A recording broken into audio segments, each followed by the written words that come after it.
ყველა იყენებდა ultrasonic sensors და ultrasonic sensori მუშაობს 40 კილოჰერცზე, ვეცადე რომ მოწინააღმდეგეს ultrasonic sensors ჩახშობა მეცადა და ფაქტიურად ჩემი რობოტი არის უჩინარი.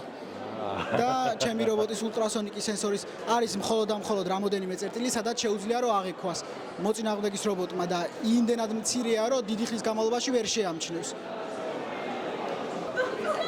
ამ მომენტში ვტონავ ხა რობოტს, რომ სწორად მივიდეს, სწორად იმუშაოს და თავის საქმეს გაართავს თავი.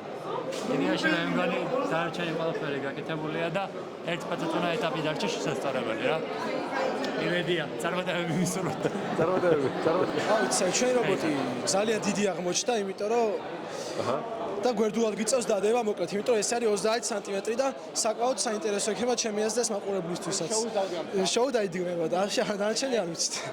იმედია მოვიგებთ, ეხლა ვასწორებთ კოდს. და იმედია რომ კოდის და მანქანაც კარგად იმუშავებს. გამარჯობა, ჩვენ ვართ ოპოსუმოები. ეხლა არ ჩანს, მაგრამ ძალიან კარგი ნამუშევარი გვაქვს, ბევრი დრო გვაქვს დახარჯული. ყველას უსურვებთ წარმატებებს და რავი. აი ესეთი ისა ყავს, რა ქვია? გიჟი. რა, ნახოთ. კომენტარი შეგიძლიათ მოგცეთ პატარა? ჩვენ დიზაინის არჩევანი იყო, რომ შეგვექნა მაქსიმალური downforce, რომ უკეთეს მოჭიდება ქონოდა, მაგრამ ჯერჯერობით ვეწვალებით და ვცდილობთ ავამუშავოთ.